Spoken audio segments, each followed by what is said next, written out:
So Hoda Kotb and Jenna have briefly addressed Kelly Rowland reportedly walking off of the Today Show set because the narrative is that her dressing room was not up to par. Watch. I just want to say this. I have great love and admiration for Kelly Rowland. I adore her, and I want her to come back on our show, and I want her to host again. Of course she is. Of course she is. She can share my dressing room. We'll be in it together.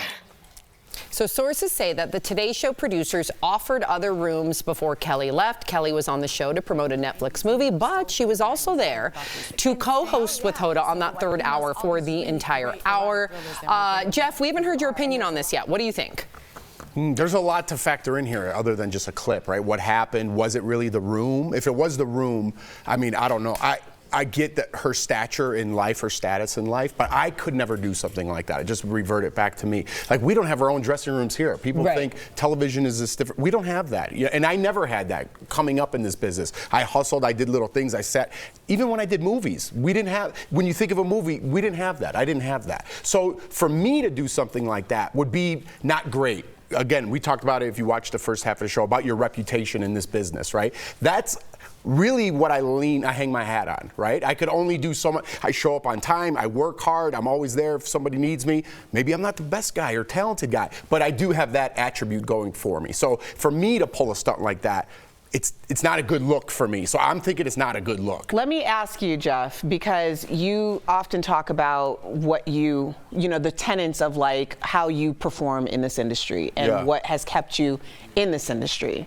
So if you were in a situation where you did something that was out of character based on your 20 years in this industry, wouldn't you expect for people to think that something really was wrong? For sure. For you to make a move like that? Good question. Or if I might just be having a bad day, too. No, right? we all would stand up for you. If we found out you went on some, like, reality show or whatever it may be, or another hosting gig, and then they said Jeff was late, Jeff was this, we'd be like, that's not Jeff. That doesn't sound like Jeff. Right. Oh, exactly. Exactly. But just for my I don't know how to put this, but if I were a toy and Hollywood was a kid, the middle-aged white straight dudes there's a lot of them on the shelf. Okay? So no one's really reaching for those toys anymore. So you would be extra cautious is what you're saying. Yes, that's I'm trying to say that a little bit. I couldn't pull something like that. Because then it's just, well, he's tough to work with, and he's already this guy that we have enough toys on the shelf of. See you later. But that's dang, that was deep, because that was like a total 360 or 180, I would say. What do you mean? To even just that idea that that's how you feel, because, I mean. I don't think a lot of myself, yes. Well, no,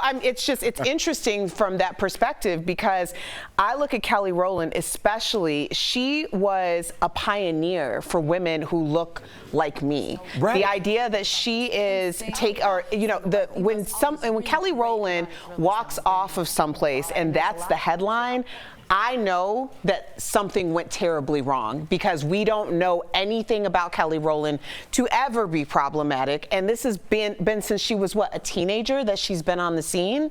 So I have to give her the benefit of the doubt to believe that something was egregiously wrong for her to walk. I'm just saying it doesn't change the narrative, though. One bad move. And that's what everybody believes in this business, whether it was justifiable or not. That's kind of what I'm getting to. And we keep going to you because we've already discussed this twice. I know, Jeff. I know. Sorry, no, it's okay. Go ahead.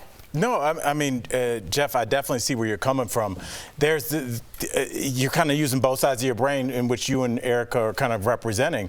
So, but there will always be a point in your career, whether it's show business. I think it's easy when you're talking about show business, when you hear about somebody not liking their dressing room, most people will be like, I would love to have a dressing room once. So it just presents to the public very poorly. Exactly. But whatever your job is, when you show up there, if something is so off, whether you're a mechanic and you're like, what do you mean you don't have something to raise the car up? What am I supposed to?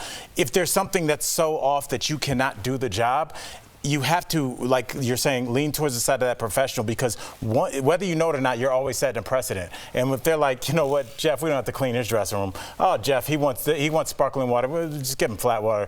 These little things means something. And there's more. And there's other celebrities that would get them. If that was Bono in there, if that was Madonna in there, if they went all green M&Ms, that's going to be in there. So why aren't they in yours? And there's more. I just want to fill our audience in. So it's come forward that, J-Lo was there that day. A lot of the resources went to J-Lo. J-Lo was there for an interview. Let's remind you that, first of all, they should be treated equally, but Kelly Rowland was there to host a full hour and an interview. And the word on the street is not only did she not have the same types of resources, but also she did not have the stuff that she needed to be able to host.